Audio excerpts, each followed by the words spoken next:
so with inequalities, they're a little bit different from the equations.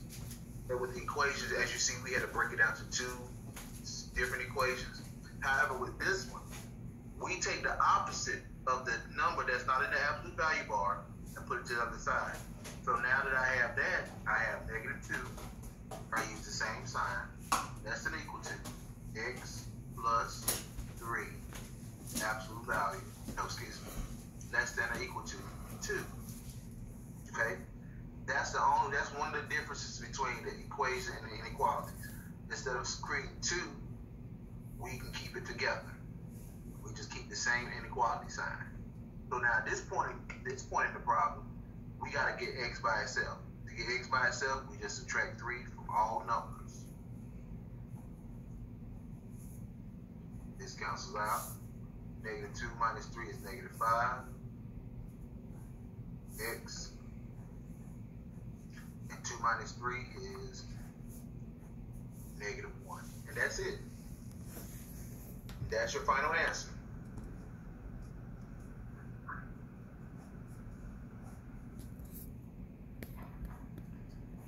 Before we can do anything, we got to get the numbers away from the absolute value bar again. So we're going to add 3 to both sides.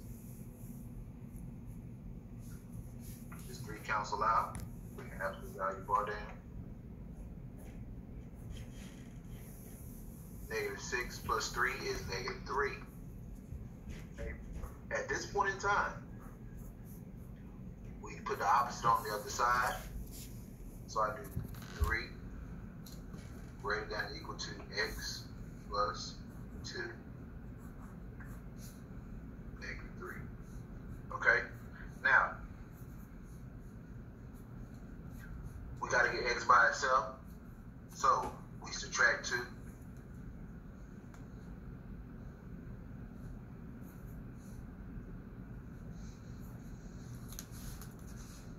This cancel out, bring the x down, bring our signs down. 3 minus 2 is 1. -3 minus 2 is -5. And that's your final answer. Okay?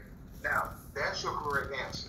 However, on the test or any other test, you may see the answer a little differently. Okay? So, the different way will be this x that's in the middle, it must be in the front. So you do x, split the sign, less than or equal to 1.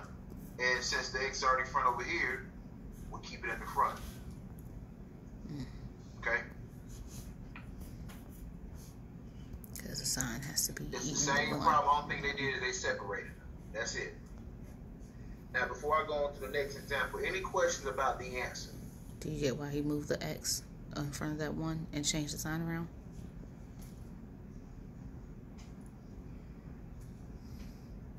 Any questions? You better speak now.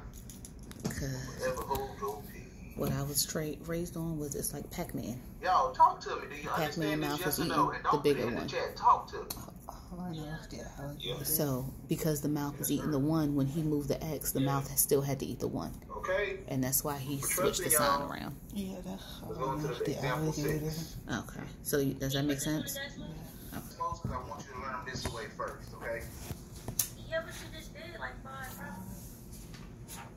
I know I am. We doing one more too. Bring this down.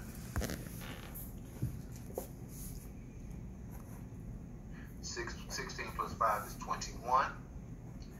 Then we divide by this 3 on the outside.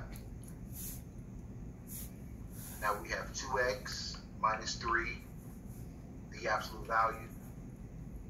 21 divided by 3 is 7. Okay? At this point in time,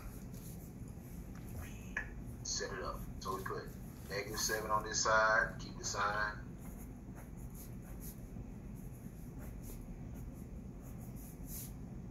Okay?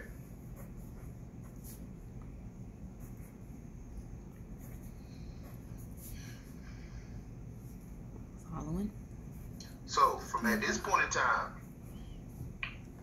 we add 3 to both sides to all numbers. cancel out. Negative 7 plus 3 is negative 4. Keep the sign. And then 7 plus 3 is 10. I extend the page. Now we divide by 2. You know why he's divided by 2? So I get negative 4 divided by 2 is negative 2. To get, Is 2 cancel out.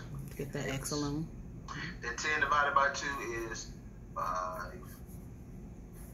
That is your final answer. But like I said before, on the test you may see it in this format. X is less than negative 2.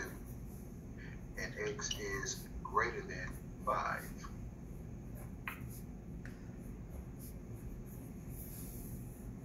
That's it. Can you zoom out so I can see the top?